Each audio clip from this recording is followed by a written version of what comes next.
नमस्कार दोस्तों। तो आज की इस वीडियो में हम इंडिया, चाइना और श्रीलंका के बारे में जानने वाले हैं। जी हाँ दोस्तों, तो आज का ये वीडियो काफ़ी इंपॉर्टेंट रहने वाला है, तो आप वीडियो में अंत तक बने रहिएगा। चलिए वीडियो को स्टार्ट करते हैं। तो जैसा कि आप सभी जानते होंगे कि चाइना, जिसका एक लंबे समय से उद्देश्य रहा है पूरे विश्व पे अपना वर्चस्व स्थापित करने का, और इसके लिए उसने BRI belt road and initiative project का गठन किया था, जिसके तहत वो पूरे विश्व में रोड बना रहा था। ठीक है, वो पूरे विश्व में सभी देश को जा कर के लोन बांटता था और कहता था कि आप लीजिए और अपने यहाँ डेवलपमेंट कीजिए, हाईवे बनाइए, रोड बनाइए, और उसके लिए वो उसको पैसा देता था उन सभी देशों को। और इसी में एक भारत का पड़ोसी देश है श्रीलंका, चाइना के डेब्ट ट्रैप में फंस गया, और उसका भी वही हाल हुआ जो कि सारे देशों का हो रहा था। और चाइना ने उसे भी कर्जा दिया, काफ़ी बड़े मात्रा में उसे लोन दिया कि आप अपने यहाँ डेवलपमेंट कीजिए, एयरपोर्ट बनाइए, पोर्ट बनाइए। और जब उसको पैसा दे दिया और वहाँ पे बन भी गया, लेकिन जब उसको लॉस होने लगा तो फिर पैसा चाइना वापस मांगने लगा और उसके डेब्ट ट्रैप में फंस गया बेचारा श्रीलंका। तो आज की इस वीडियो में हम देखेंगे कि इससे इंडिया को क्या जियोपॉलिटिकल लॉस और गेन हुआ है, और अभी इंडिया ने इस पे क्या एक काम किया है जिससे उसको फ़ायदा मिला। जी हाँ दोस्तों, इस मैप में देख सकते हैं, यहाँ पे एक छोटा सा आपको दिख रहा होगा शहर हम्बनटोटा। हम्बनटोटा जो कि है श्रीलंका में है, इसके बारे में आप लोग पहले से जानते ही होंगे।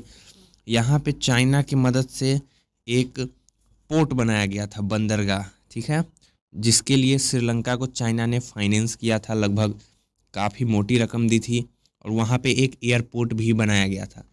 तो यहाँ पे जो है श्रीलंकन गवर्नमेंट ने यहाँ पे बनाया था पोर्ट, और उनका मानना था कि यहाँ से जितने भी जहाज़ें गुजरेंगी ना इंडियन ओशियन को होकर के, वो यहाँ पे अपने शिप को डॉक करेगी, जिससे श्रीलंका को काफ़ी ज़्यादा इकोनॉमिक बेनिफिट मिलेगा, और इससे श्रीलंका में काफ़ी ज़्यादा और इन्वेस्टमेंट आने लगेगा, और यहाँ से श्रीलंका को काफ़ी ज़्यादा प्रॉफिट होगा, जिससे श्रीलंका वापस चाइना का कर्ज चुका देगा। लेकिन दरअसल हुआ क्या, इसका पूरा अपोजिट देखिए। यहाँ पे आप इस मैप में देख रहे होंगे चाइना का belt road and initiative project. इसमें आपको जितने भी देश यहाँ पे दिख रहे हैं, जितने भी पोर्ट, उन सारे पोर्ट को तो सबसे पहले चाइना ने बनाया, चाहे वो बांग्लादेश हो, पाकिस्तान में हो, श्रीलंका में हो, म्यांमार में हो, और उसके बाद उन सभी देशों ने लोन तो लिया था, और जाहिर सी बात है वो चाइना का लोन नहीं चुका पाए, वो चाइना का ट्रैप नहीं समझे और इसमें फंस गए, और उनका लोन नहीं चुक पाया। इस वजह से उन्होंने चाइना को अपना पोर्ट लीज पर दे दिया, और श्रीलंकन गवर्नमेंट ने भी कुछ ऐसा ही किया। उन्होंने भी जो अपना पोर्ट था हम्बनटोटा बंदरगाह, वो 100 ईयर्स, लगभग 100 साल के लिए, सोचिए, किसको दे दिया लीज पे? श्रीलंका ने चाइना को दे दिया। और इससे इंडिया को जियोपॉलिटिकली एक काफ़ी बड़ा लॉस हुआ, क्योंकि इंडिया के नीचे आप समझ सकते हैं इस मैप के हिसाब से कि श्रीलंका जो है वो इंडिया के काफ़ी करीब है, इंडिया के नीचे है, साउथ में है, और वहाँ पे काफ़ी साउथ पॉइंट पे चाइना आकर के बैठ चुका था। यहाँ का जो पोर्ट था वो चाइना 100 ईयर्स के लीज पे ले लिया था, और इससे इंडिया को काफ़ी ज़्यादा नुकसान हो रहा था। और इंडिया चाइना को जानते ही हैं, आपस में बनता नहीं है, और ये दोनों देश एक दूसरे के राइवल है। तो वहीं पे श्रीलंका ने उसी पैसा से पोर्ट तो बनाया था, इस साथ ही साथ उसने एक एयरपोर्ट भी बनाया था। आप देख सकते हैं, मटल्ला राजापक्सा इंटरनेशनल एयरपोर्ट। और दरअसल बात कुछ ऐसा है कि ये एयरपोर्ट को दुनिया का एम्प्टीएस्ट एयरपोर्ट में भी गिना जाता है, माने कि दुनिया का सबसे खाली एयरपोर्ट जिसको कहते हैं, जहाँ से बहुत कम ना मात्रा में जहाज़ें उड़ा करती है, यहाँ पे पैसेंजर नहीं है। और आखिर ऐसा हुआ क्या, चलिए हम इसको समझते हैं। दरअसल बात कुछ ऐसी थी कि श्रीलंका जो है वो चाह रहा था कि वो हम्बनटोटा में अपने बंदरगाह को डेवलप करे, और इसके लिए वो चाइना से कर्जा लेता है।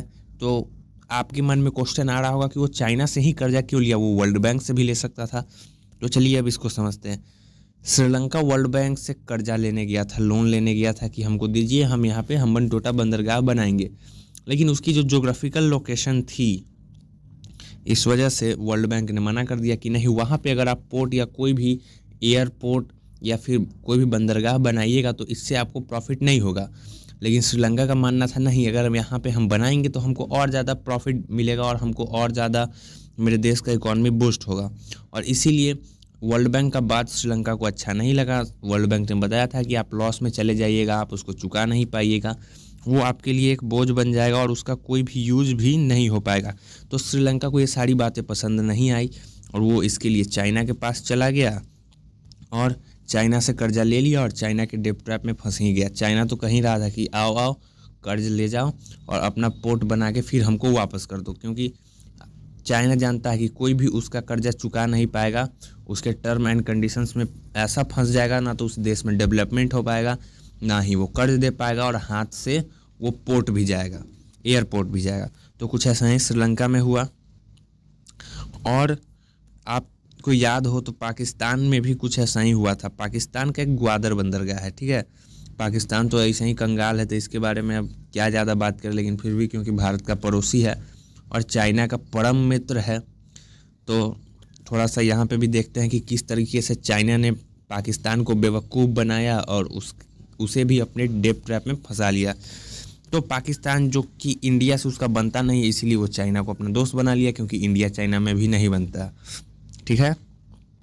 और उसके बाद चाइना से उसने कर्जा लिया और अपना ग्वादर बंदरगाह डेवलप करने लगा, CPEC China Pakistan economic corridor, ठीक है। ये रहा, देखिए चाइना पाकिस्तान इकोनॉमिक कॉरिडोर, यहीं पे वो अपना ग्वादर बंदरगाह बना रहा था और यहाँ से एक रोड जा रहा था चाइना में, जो कि POK को बाईपास करके जा रहा था। इंडिया ने इसका विरोध भी किया था, लेकिन फिर भी चाइना ने इसे नज़रअंदाज कर दिया और वहाँ पे बनाने लगा। और आए दिन वहाँ पे टेररिस्ट अटैक हुए, जिससे ये काम अभी रुका हुआ है और ये पोर्ट अभी पूरी तरीके से डेवलप भी नहीं हो पाया है और चाइना का पाकिस्तान के ऊपर कर्जा भी हो चुका है। और इस वजह से पाकिस्तान का तो हालत पहले से ख़राब था ही और ज़्यादा ख़राब हो गया है। लेकिन देखिए, एक टेंशन का बात ये था कि अगर ये बंदरगाह तो पहले ही चाइना के पास जा चुका है, अगर ये एयरपोर्ट भी चल जाता तो यहाँ पे हो सकता है चाइना अपना मिलिट्री बेस बना लेता, अपना आर्मी को यहाँ पे डिप्लॉय कर देता, जिसके बाद इंडियन ओशियन में हमें चाइनीज़ नेवी की प्रेजेंस ज़्यादा देखने को मिलती। क्योंकि अगर वो यहाँ पे आते तो वो इंडिया के जितने भी सिक्योरिटी है, नेशनल सिक्योरिटी से जुड़े हुए चीज़ें, उन सभी को, इंडिया के नेवल शिप को, एयरक्राफ्ट कैरियर को ट्रेस करते, उनकी मॉनिटरिंग करते, उसकी स्पाई करते, जिस वजह से इंडिया को एक सिक्योरिटी थ्रेट मिलता है इंडियन ओशियन में। इसी को काउंटर करने के लिए इंडिया चाहता था कि किसी भी कीमत पे ये जो एयरपोर्ट है ना श्रीलंका का, वो चाइना के हाथ नहीं लगे, वो इंडिया वापस पा ले किसी भी तरह करके। और इसी संदर्भ में इंडिया अलग अलग देशों से, जैसे कि जापान के साथ मिल करके उसने श्रीलंका से बात किया कि एयरपोर्ट हमको दे दीजिए, लेकिन श्रीलंका का कहना था किंतु परंतु कर रहा था। क्योंकि आप समझिए, क्योंकि चाइना ने श्रीलंका को लोन दिया है, तो श्रीलंकन गवर्नमेंट वही करेगी जो चाइना वहाँ से कहेगा। और चाइना गवर्नमेंट कह रहा था कि आप भारत को ये एयरपोर्ट नहीं दीजिए, लेकिन क्योंकि ये पूरा खाली है, खंडहर टाइप का एयरपोर्ट है, श्रीलंका के पास कोई दूसरा ऑप्शन भी नहीं था। साल 2021-20 से ही इंडिया जापान लगातार ट्राई कर रहे थे कि किसी भी तरह ये एयरपोर्ट हमको मिल जाए, लेकिन ऐसा हुआ नहीं। लेकिन साल 2024 में रशिया ने यहाँ पे ये एयरपोर्ट इंडिया को दिला दिया है। देखिए, इंडिया और रशिया कितने अच्छे दोस्त हैं। आज के समय में जो भी इंडियंस हैं, न्यू इंडियंस हैं, उन्हें लगता है कि रशिया का इम्पोर्टेंस इंडिया के लिए घट गया है, लेकिन ऐसा कुछ भी नहीं है। आज भी रशिया का इम्पोर्टेंस इंडिया के लिए काफ़ी ज़्यादा है, क्योंकि इंटरनेशनल स्टेज पे आज भी रशिया का उतना ही डोमिनेंस और पावर है जो कि एक समय USSR का हुआ करता था। तो रशिया ने यहाँ पे अपने डिप्लोमेसी का यूज किया और इंडिया के साथ मिलके उसने इस एयरपोर्ट को ले लिया है 30 इयर्स के लीज पे। इंडियन कंपनी और रशियन कंपनी ने ये डील फाइनलाइज किया है श्रीलंकन कंपनी के साथ, श्रीलंकन गवर्नमेंट के साथ। और ये इंडिया के लिए काफ़ी बड़ी जीत है, क्योंकि पहले ही हम्बनटोटा बंदरगाह जा चुका है चाइना के पास, और अगर ये पोर्ट भी चला जाता, अगर ये एयरपोर्ट भी चला जाता, तो ये यहाँ पे चाइना अपना मिलिट्री भी ला सकता था, एयरफोर्स, नेवी, कुछ भी ला सकता था, जिससे इंडिया को एक सिक्योरिटी थ्रेट मिलता। तो इससे इंडिया को इकोनॉमिकली कोई ज़्यादा फ़ायदा होगा नहीं। क्या है कि यहाँ पे कोई भी ज़्यादा पैसेंजर आते नहीं और एम्प्टी पोर्ट ही रहेगा। लेकिन क्योंकि जियोपॉलिटिकली इंडिया को यहाँ पे बेनिफिट होगा, इसीलिए इंडिया ने इसे 30 साल के लीज पे ले लिया है, 30 साल के लीज पे। और रशिया भी इसमें है पार्टनर, और रशिया ने यहाँ पे हेल्प किया है इसको लेने में। तो यहाँ पे इंडिया के लिए एक जियोपॉलिटिकल जीत है। वहीं अब हम थोड़ा सा पाकिस्तान का बात कर लेते हैं कि पाकिस्तान को कैसे CPEC China Pakistan economic corridor में फंसाया था चाइना ने, जिस तरीके से श्रीलंका को फंसाया था। तो यहाँ पे आप देख सकते हैं ये भी इंडिया को काउंटर करने के लिए ही बनाया गया था। यहाँ पे आपको दिख रहा होगा, ये रहा चाइना, ये रहा इंडिया, ये रहा पाकिस्तान, भारत का पड़ोसी देश, जो कि आप सभी जान ही रहे हैं कि पाकिस्तान की स्थिति अभी क्या है। और यहाँ पे ग्वादर बंदरगाह है। तो चाइना को ना पहले ट्रेड करने के लिए, माने अभी भी चाइना जो है अपने सामान को एक्सपोर्ट करने के लिए इधर यूरोप में, अफ्रीका में एक बहुत लंबा रास्ता तय करके इधर साउथ चाइना सी से होते हुए, मलक्का स्ट्रीट होते हुए ऐसे आना पड़ता था। तो इससे होता क्या कि इंडिया जब चाहे उसके इस रूट को ब्लॉक कर सकता था, क्योंकि यहाँ पे बीच में पड़ता है इंडिया का अंडमान एंड निकोबार आइलैंड। तो इस वजह से चाइना को टेंशन होने लगा कि जब भी युद्ध का टाइम आएगा तो इंडिया हमको यहाँ पे ब्लॉक कर देगा पूरी तरीके से, उसके लिए यहाँ पे काफ़ी बड़ा खतरा हो जाएगा। तो इसी वजह से चाइना ने किया क्या, चाइना ने साथ लिया पाकिस्तान का।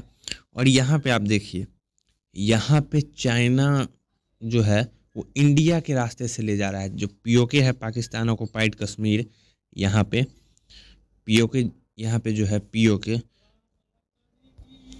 वहीं से ये जो रोड है ये पूरा पास हो रहा है और ये चाइना में जा रहा है। इससे चाइना इधर से ना उतना ओवर डिपेंडेंट होकर के अपने सामानों को इधर से एक्सपोर्ट करके ऐसे यूरोप में और यहाँ से अफ्रीका में एक्सपोर्ट कर देगा, जिससे यहाँ पे उसको इंडिया को ब्लॉक होने का खतरा कम जाएगा। लेकिन दरअसल जो फैक्ट है वो ये है कि पाकिस्तान का कोई भी बॉर्डर चाइना से लगता ही नहीं है, और यहाँ पे बीच में इंडिया है का पाकिस्तान ऑक्युपाइड कश्मीर है, जो कि भारत कभी ना कभी पाकिस्तान से वापस ले ही लेगा, हम जानते हैं, हमें पूरा विश्वास है। और पाकिस्तान की जैसी स्थिति है, कोई भी बच्चा भी देखेगा तो कह देगा, लेकिन कुछ फॉर्मेलिटीज़ होती है, UN है, इस वजह से इंडिया अभी तक उस पर अटैक नहीं किया है। लेकिन वो दिन ज़्यादा दूर नहीं है जब इंडिया बहुत जल्द POK को भारत में मिला लेगा, जो कि फ़िलहाल पाकिस्तान एडमिनिस्ट्रेशन के अंदर में है। और इस हाईवे को काराकोरम हाईवे कहा जाता है, आप देख सकते हैं। और ये ग्वादर से होते हुए चाइना में जाता है, और यहाँ चाइना का एक प्रांत है सीजियांग प्रांत, वहीं पे जाता है, और ये इंडिया को बाईपास करके जाता है। इंडिया ने इसका विरोध भी किया था, लेकिन चाइना ने उसको इग्नोर किया, और इस पूरे प्रोजेक्ट में चाइना ने $46 बिलियन का इन्वेस्टमेंट किया है चाइना में। चाइना आप समझ सकते हैं पाकिस्तान में, पाकिस्तान कौनों जन्म में इतना उसका कर्जा नहीं चुका पाएगा, जिसका खुद का स्थिति इतना ख़राब है। वो इतना कर्जा चुकाएगा वो भी चाइना को, और इसमें बनाने में, कंस्ट्रक्शन में जो भी मटेरियल, जो भी कंपनी, जो भी लेबर है, वो सब पाकिस्तान का नहीं है। आपको लग रहा होगा कि पाकिस्तान का, इसको कुछ फ़ायदा नहीं हो रहा है। देखिए, जो सीमेंट और ईंटा लगेगा बनाने के लिए वो भी चाइना का, जो मटेरियल आयरन छड़ लगेगा वो भी चाइना का, बनाने वाली कंपनी चाइना का, लेबर चाइना का, इंजीनियर चाइना का, व्हीकल्स चाइना का, सब कुछ चाइना का, बस बन रहा है पाकिस्तान में नाम का। और पैसा भी चाइना का जा भी रहा है चाइना को, और इंटरेस्ट भी देना है चाइना को, और देगा कौन? पाकिस्तान। तो बताइए, पाकिस्तान इस स्ट्रेटजी को नहीं समझा, चाइना की इस स्ट्रेटजी को इतना बुरा फंस गया। तो आई होप कि आज की इस वीडियो में हमने जो भी आपको समझाने की कोशिश की, आपको वो समझ में आई होगी। और ये जो प्रोजेक्ट है इसका भी सत्यानाश हो चुका है, क्योंकि यहाँ पे जो बलूचिस्तान में लिबरेशन आर्मी है उसने लगातार अटैक किया, और जितने भी टेररिस्ट ग्रुप है जो कि पाकिस्तान में है उसने अटैक किया, और इस वजह से काफ़ी सारे चाइनीज़ वर्कर मारे गए, जिसकी वजह से इसके काम को रोक दिया गया है। तो अब देखिए आगे क्या होता है। तो इसी तरह के और भी इंफॉर्मेटिव वीडियोस लगातार हमारे चैनल पे आते रहेंगे, और अगर आप हमारे चैनल को अभी तक सब्सक्राइब नहीं किया है तो हमारे चैनल को सब्सक्राइब करके इसी तरह के वीडियोस पाते रहने के लिए हमारे वीडियो को लाइक कर दें। तो आज का वीडियो आपको कैसा लगा कमेंट करके ज़रूर बताएं। बहुत जल्द मिलेंगे अगली वीडियो में, तब तक के लिए अपना ध्यान रखिए। टेक केयर, बाय और जय हिंद। और हम आपको बता दें कि हम बहुत जल्द एक नई वीडियो के साथ आने वाले हैं, और बीच में कुछ डिले हो गया था कोई एग्ज़ाम्स और टेस्ट की वजह से, लेकिन आगे डिले नहीं होगा।